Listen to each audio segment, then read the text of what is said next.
Just a little rock, you can't see.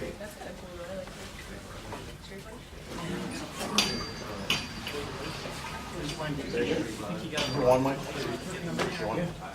One of the things that one of the other students reminded me is we do the pendulum kick.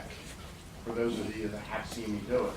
And the pendulum kick is just to swing up, and he comes up and I hit the knee, or I'll fire it into his stomach, or if he throws a punch, I'm going to come in and fire it in like that. The pendulum kick is excellent for that because it's right under the cone. Thanks for reminding me. Okay. So you can't see it coming.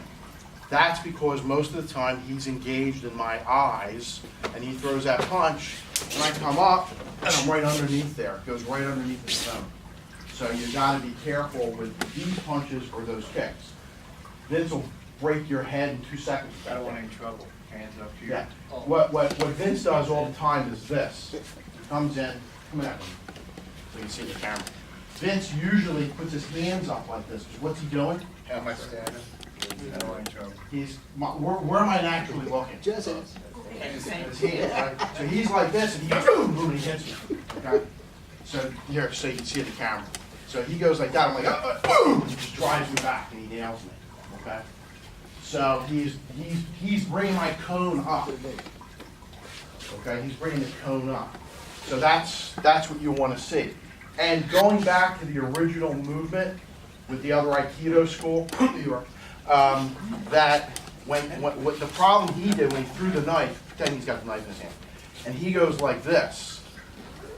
What he was doing, and I was watching his eyes, and you have to do this a little bit different. That's why I wanted to put him at the knife.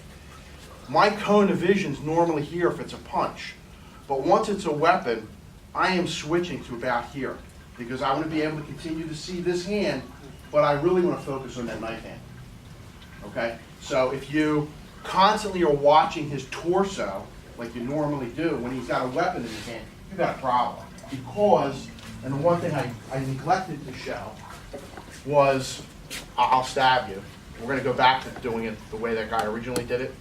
When he takes that knife, he took the knife behind him. He actually even closer to him. In here, okay? And Ronnie and I were laughing about this because when he goes to throw me, I'm going to gut him, okay? Or I'm going to go up under his armpit and slice him that way, okay?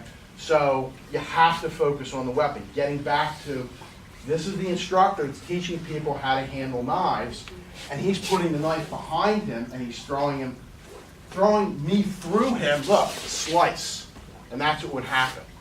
So he took control over the knife, but he cut himself. That's why that cone of vision, just grab it. He's got to look here. And see how he's got the weapon out? Why? Because he's changed his point of focus from here to there.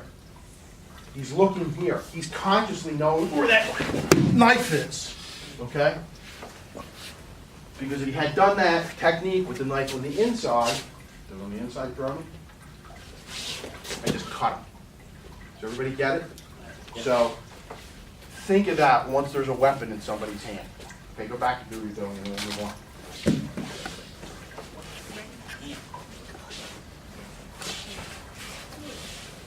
As soon as you see him come in, is when you throw that in. And you have to leave it. Kind of having fun here.